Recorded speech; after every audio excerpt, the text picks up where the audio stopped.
What is going on, guys? Today I bring you the updated tour of my 2005 Outback. For those of you who don't know, this is my 2005 Subaru Outback XT Limited Wagon. It replaces my 2000 Camry, which I had for about 3 or 4 years. I got this one January of 2018.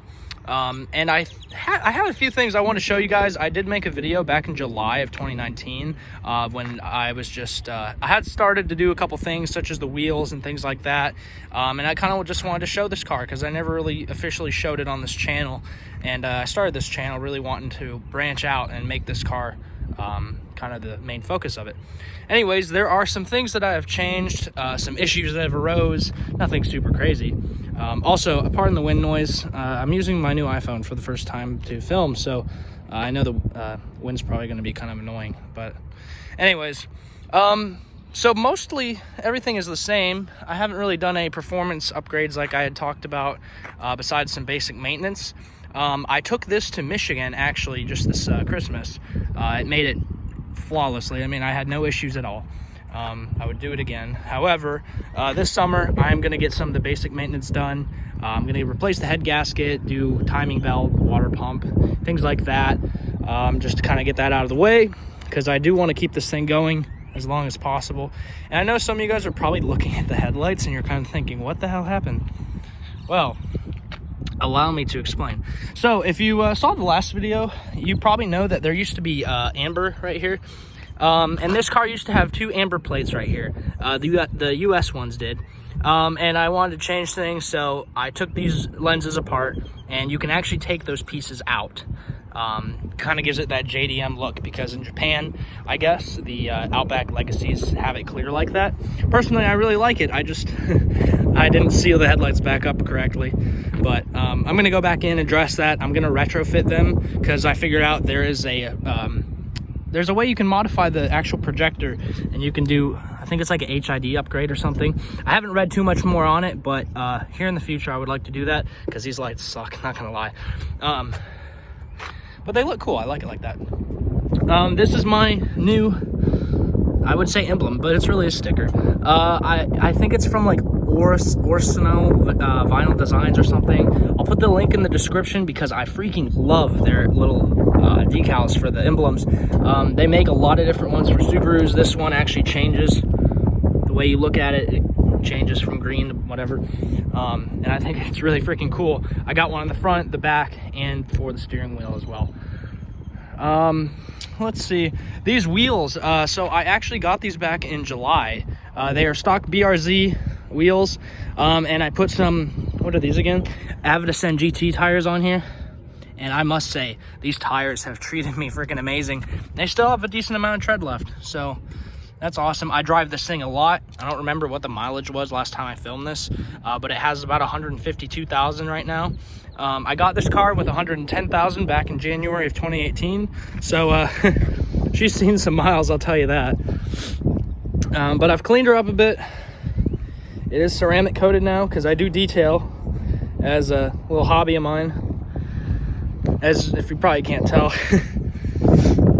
I do have the JDM rear taillights, which are a direct fit for the Legacy and the Outback of this generation. There's just a little tweaking you do. There's like one light you don't use. Okay, so on the American one, there's like a side light here, and on these you don't have that, so you just delete it, you just take the bulb out. And then you do have to change like a socket. One of your lights that plugs in, there's you have to just break off one of the tabs or something to get it to stick into the hole there. It's weird. I'll make a video about it, because a lot of people have been asking how to put these on, and I'll make a video on it. But it's really not hard at all. It's actually really cool. Still got my world is flat sticker. People love that. Oh yeah, and so like I was saying, here's the badge.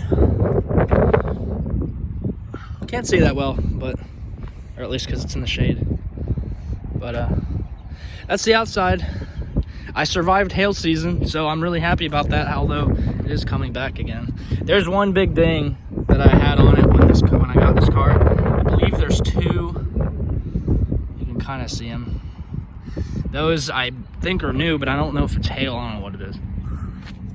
As far as imperfections go, there's a door ding. Pretty sure you can see it right there. This was on the car when I got it. I think the previous owner had dropped something on it. This car was garage kept, by the way. The owner babied this thing. I mean, I have all the logbook records from every service that was done, every oil change, had premium gas in it every time, had full synthetic oil changes every time. I mean, the guy loved this car. I guess I'll show you inside real quick. This is the key you get, if you can see that. Nothing too crazy. And this is the fob. Again, nothing too crazy. You got your panic on the back. I was wanting to do a remote start on this, but we'll see what happens there.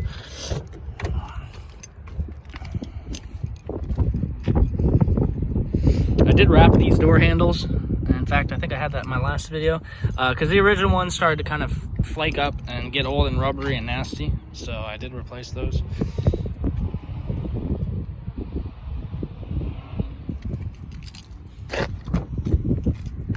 Same thing in the rear.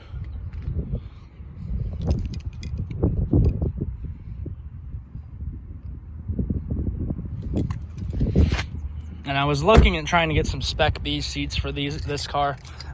It's just they're like really hard to find, and they didn't really have a Spec B wagon, I don't think, so like I guess I couldn't get a rear.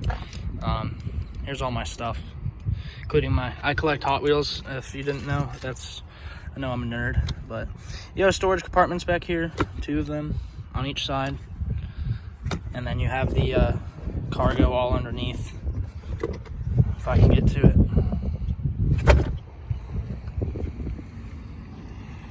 You have your little cargo shade. Well, you get the point, right? It's supposed to cover the stuff, but it works. I just missed. Both back seats do fold down flat, which gives you a lot of room, which is really nice. I went fishing a lot last summer, and it's just awesome. You have a button up here. You just press it.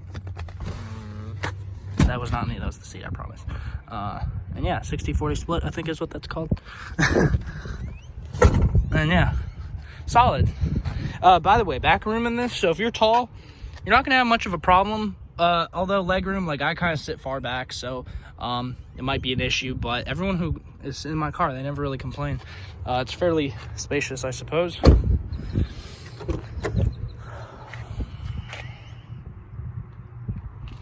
I was just out running, by the way, so if I'm breathing heavy, I do apologize. Not that you can hear it over the wind, but you know, trying something new here. You do have power seats, by the way. This one doesn't go like up and down, just goes forwards, backwards, and then the back goes up and down. I had lumbar support, but it was broken, so I just ended up taking it out because I personally never use it. And we'll go in the driver's seat, I suppose.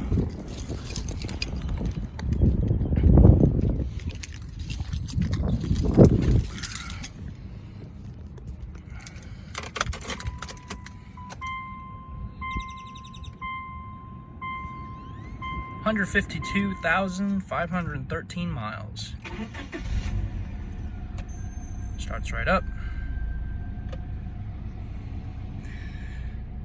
I did take off the stickers on here. I know a couple people had commented about that. It was actually bugging me too. I don't know, I just got them, I put it on there, but it looks a lot better without it, so that's cool. Those of you who don't know, I meant to put a link in the last video and I didn't. This is the JDM radio setup. You can get these pieces from, I believe it's avojdm.com or something like that. And then there's a guy, ae64.com. He can supply the harness for the radio conversion. You have to email him. I don't know. I haven't talked or heard from him, so I don't know if he's still relevant. I need to double check. If he is, I'll put that link in the description. But the install is actually, honestly, it's not hard at all. If you've at least put a radio in your car before, you should have somewhat of an idea. It's nothing super crazy, but it's nice. I need to fix this. The little boot, it's ripping, and I know a lot of people hate on people who rip their e-brakes and automatics. I drove my dad's Mustang for a couple years, so I was just used to it, and it was a habit. And even in my Camry, I always did that when I was parked. Hate on me all you want, I don't care. You do have heated seats, 4 stages, 2 cup holders here. which are actually very satisfying. You can fit big drinks in here. They're a little tight, but they don't fall over. They're held in very securely, and I really like that compared to my Camry. That kind of sucked. You have a little change storage and outlet back there, which is gone because I'm running some things behind the dash because, you know, that's smart. Probably going to catch on fire. Big deal. I do have underglow rice lights. I know a lot of people laugh at this, and you can't really see. Yeah, you can. I don't know. I had it in my Camry, and I thought it was funny just to kind of carry it around. It has a remote as well. Oh, and also I'm low on gas for those of you who are wondering. I have a dash cam, which is kind of nice. I have a rear one too. I just haven't hooked it up yet. You do have the full sunroof, which goes all the way back. Push it back one more, and you do that, and then when you pull it forward, it brings the shade back along with it.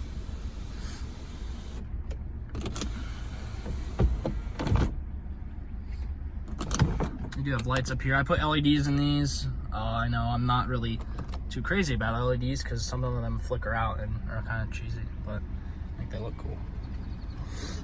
You do have the heated section under the wipers, and then I believe you have like power folding mirrors and things like that in some of the Japanese variants of this.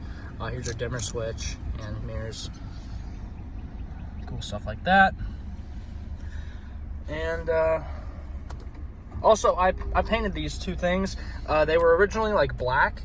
And it bothered me. It didn't match up with the silver that was on here, so I actually ended up painting it all the same. I really like it like that. You can shift gears also with this plus and minus, and I really do. It's a 5-speed automatic with sport mode, plus and minus, and things like that. It's not bad. I guess I'll show you the engine.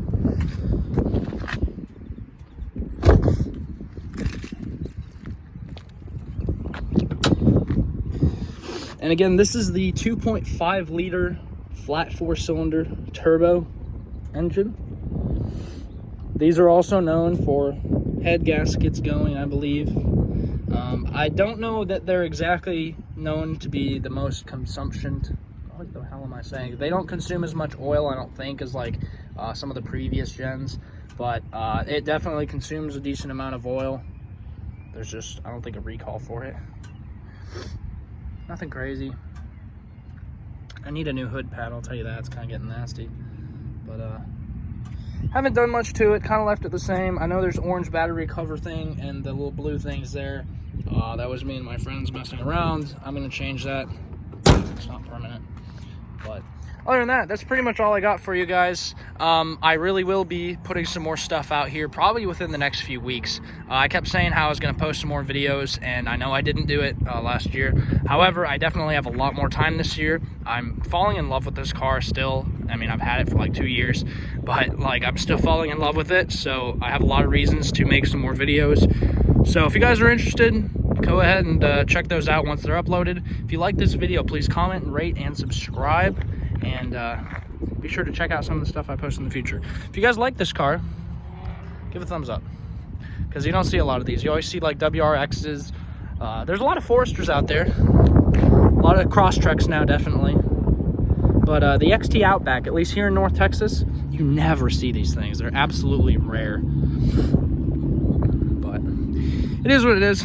I enjoy it. Sorry this was so long, but I will have some more videos in the future for you guys.